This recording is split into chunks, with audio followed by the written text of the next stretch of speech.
The gates of hell will open. That is the warning from Iran's Revolutionary Guards as the war enters its fourth day. Missiles and drones are now flying across the Gulf, with explosions reported in multiple cities. Israel says it has dropped thousands of bombs on Iran since the campaign began. Fighter jets are flying round-the-clock sorties. Iran's Islamic Revolutionary Guard Corps has issued its most direct threat yet. Speaking on state television, Guard spokesman Ali Mohammed Naini said the United States and Israel should expect escalating punishment. The enemy must await continuous punitive attacks, he said. The gates of hell will open more and more, moment by moment, upon the United States and Israel. The statement comes as Iran presses missile and drone barrages across the region. Tehran is signaling that retaliation will intensify, not slow. According to reporters from Agence France-Presse, loud explosions were heard across Doha, Dubai, and Abu Dhabi. Residents reported missile and drone activity as Iran expanded its campaign beyond Israel. The Gulf region, home to major U.S. bases and critical energy infrastructure, is now directly in the line of fire. What began as direct exchanges between Israel and Iran is now rippling outward across strategic Gulf cities. The Israeli military says its response has been massive. At a press conference, IDF spokesman Efi Defreen revealed that the Israeli Air Force has dropped over 4,000 bombs on Iran since the campaign began 4 days ago. He said the number has already surpassed the total munitions used during Operation Rising Lion, the 12-day war between the two countries in June 2025. Fighter jets have carried out 1,600 sorties since the start of this conflict. The scale, according to the IDF, reflects an expanded operational tempo. The Israeli Air Force also confirmed it struck a secretive Iranian nuclear site on the outskirts of Tehran earlier today. Missile warnings in Gulf cities, bomb tonnage matching and surpassing previous wars, public threats of gates of hell, and confirmed strikes on nuclear-linked facilities. The fourth day of this war is no longer about isolated exchanges. It is about endurance, escalation, and deterrence.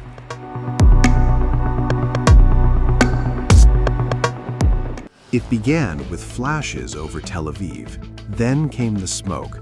Iranian state media claims ballistic missiles struck the city without being intercepted. Visuals show explosions, burning vehicles, and thick black plumes rising over what appears to be a densely populated area. At the same time, Tehran echoed with blasts as U.S. and Israeli airstrikes pounded the Iranian capital. The conflict is now unfolding across multiple fronts, from central Israel to the Persian Gulf. According to Press TV, Iranian ballistic missiles hit Tel Aviv without being intercepted by Israel's air defense systems. Visuals posted by the outlet show a series of blasts, fire, and heavy smoke rising into the night sky. The footage appears to show multiple missiles slamming into buildings. The surrounding area looks densely populated. Another report by the Associated Press said firefighters were seen extinguishing scorched vehicles in central Israel following missile salvos from Iran on Tuesday. Israel's rescue services say at least 11 people have been killed since Sunday. The scale of damage is still being assessed.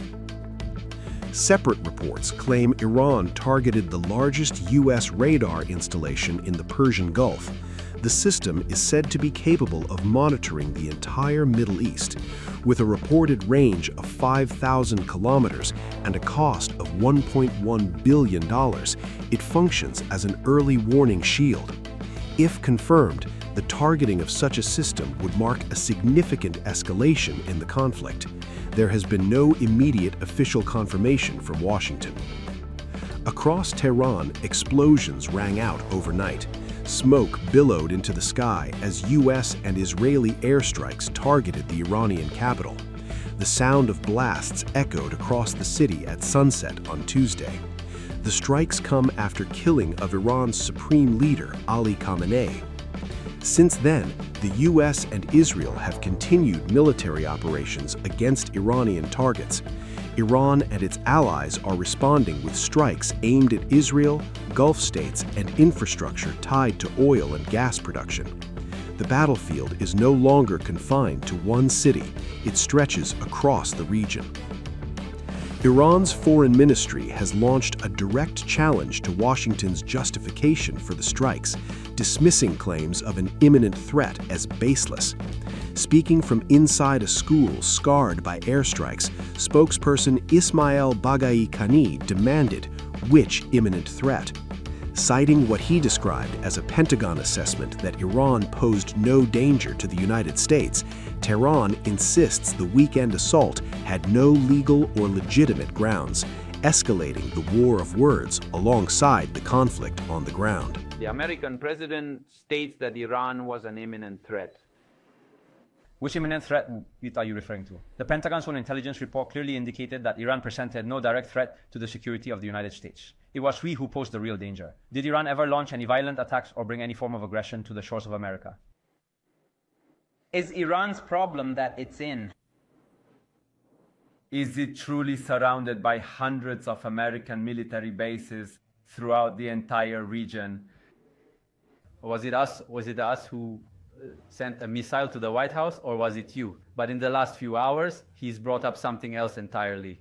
Mr. Witkoff stated that we had 4 demands from Iran. My fellow citizens, please pay close attention.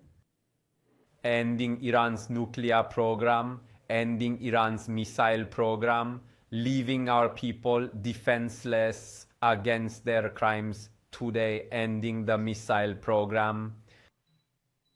Put an end to every kind of support for your allies in the region, and bringing about the termination of the Iranian Navy.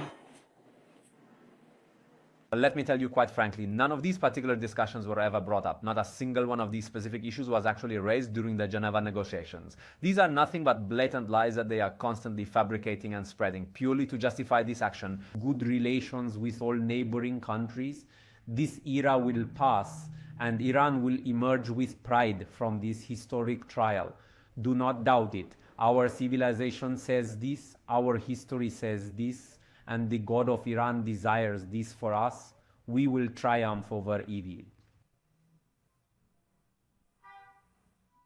The countries of the region must know, and they do know, that this war is not against Iran.